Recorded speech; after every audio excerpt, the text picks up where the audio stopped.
Support comes from Mosby Building Arts, a residential remodeling company guided by discipline, preparation, and attention to detail. Call Mosby.com.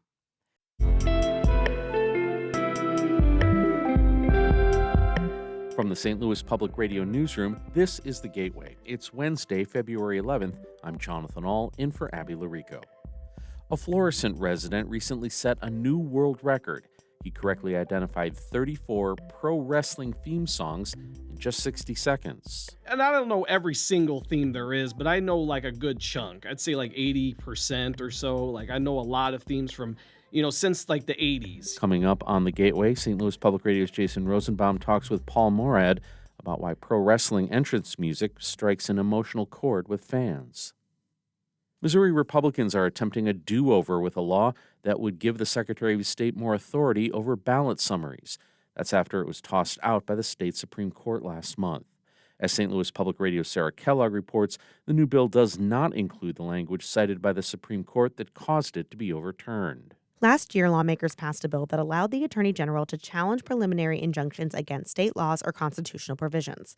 But the Missouri Supreme Court found that this provision strayed too far from the underlying bill, which gave the Secretary of State greater power over ballot summaries. The court ended up tossing the whole law out. Now it's back without the Attorney General language. Democratic Representative Eric Woods says this legislation encourages bad behavior from the Secretary of State's office. It incentivizes the Secretary of State to write the most wild, argumentative ballot language as possible and then shoot it back and forth 3 times to see what sticks. Woods also brought up Secretary of State Denny Hoskins admitting in early January that the language he wrote for an anti-redistricting ballot measure was flawed. In Jefferson City, I'm Sarah Kellogg, St. Louis Public Radio. The Missouri Senate Education Committee advanced an effort to establish open school enrollment in the state yesterday. The legislation would allow schools to receive students from outside their districts. Proponents say it would let families choose a better education regardless of means. But Democratic Senator Maggie Nuremberg says the bill would destabilize school funding and the committee should be focusing on educational outcomes. I'd love to spend just one hearing talking about what we can do to improve reading, writing, and arithmetic for kids across the state. I would love to spend just one hearing diving into the data. The senators also discussed a bill that would prevent teachers from affirming a student's preferred gender but didn't vote on it. Teachers who violate the parameters would be fired and their teaching credentials taken away. But Ladue School Board District Chair Amy Hammerman says the bill would be another roadblock to a healthy educational environment. Our teachers want to focus on our children learning.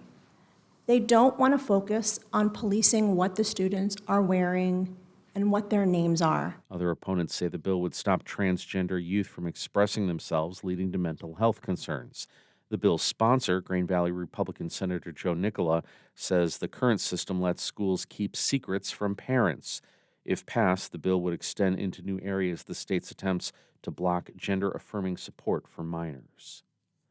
Lawyers for the state argued in Cole County Circuit Court yesterday that congressional maps passed by the legislature to give Republicans another seat in Congress should take effect for this year's midterm elections.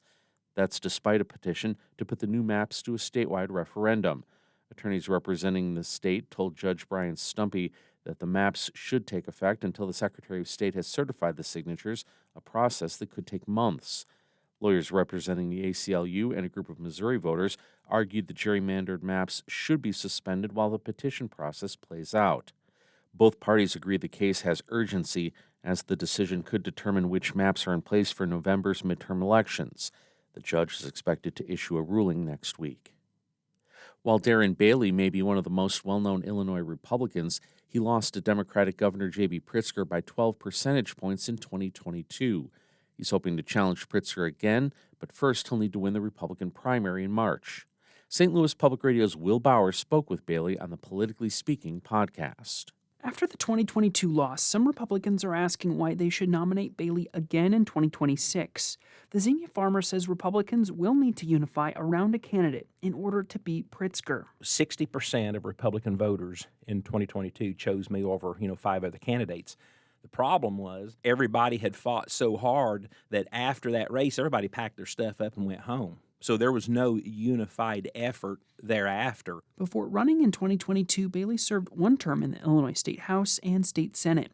He unsuccessfully primaried Congressman Mike Bost in 2024. Like fellow Republicans, he believes property taxes and utility bills are too high, and he believes Democrats in Springfield are to blame.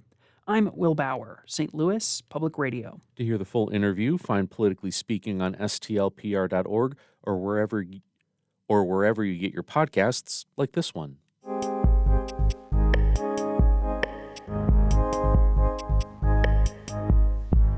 Professional wrestling fans can recognize a grappler's entrance music on command, but a Florissant resident took his memorization activity to another level. He set a world record for identifying the most WWE theme songs in the shortest amount of time. As St. Louis Public Radio's Jason Rosenbaum explains, Paul Morad's feat showcases the emotional power of music for pro wrestling fans. Murad's journey to fame began when he saw a video from the YouTube channel Cultaholic where someone guessed 20 songs that get played when a WWE wrestler heads to the ring.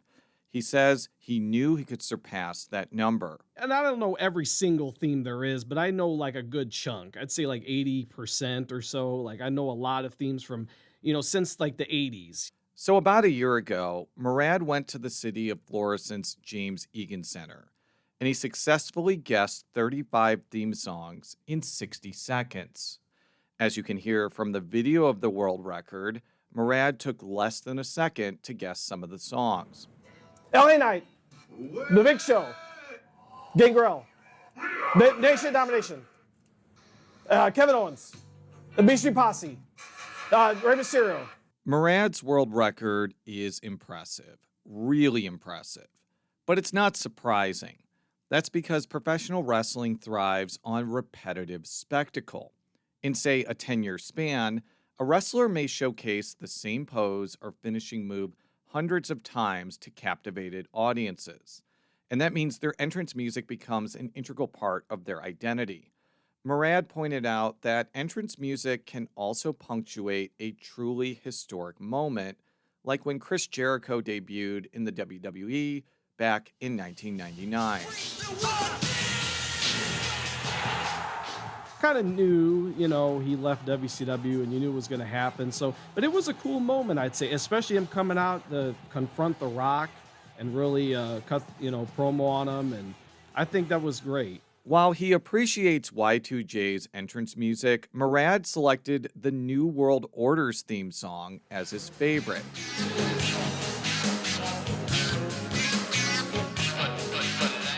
That music played whenever a gang of World Championship Wrestling villains dressed in black and white t-shirts strutted to the ring in the 1990s, arguably the most successful period of time in professional wrestling history.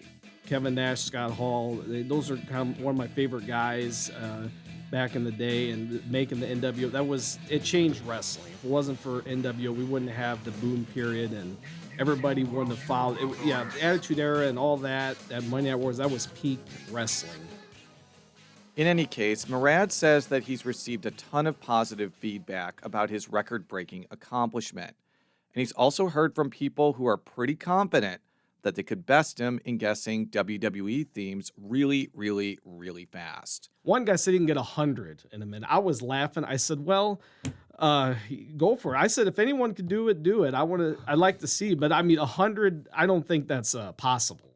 And the fact that bombastic challengers are prepared to best Murad perhaps showcases just how ingrained professional wrestling is in our collective memories. I'm Jason Rosenbaum, St. Louis Public Radio. He's just a common man. You can listen to Morad's full interview with Jason Rosenbaum about his Guinness World Record today at noon and 7 p.m. on St. Louis on the Air. Our Fred Ehrlich edited that report. The Gateway is a production of St. Louis Public Radio, music by Ryan McNeely of Adult Fur, but we kind of have to go out with more wrestling music. We're a member-supported service of the University of Missouri, St. Louis. I'm Jonathan Ahl, and from the St. Louis Public Radio newsroom, this has been The Gateway.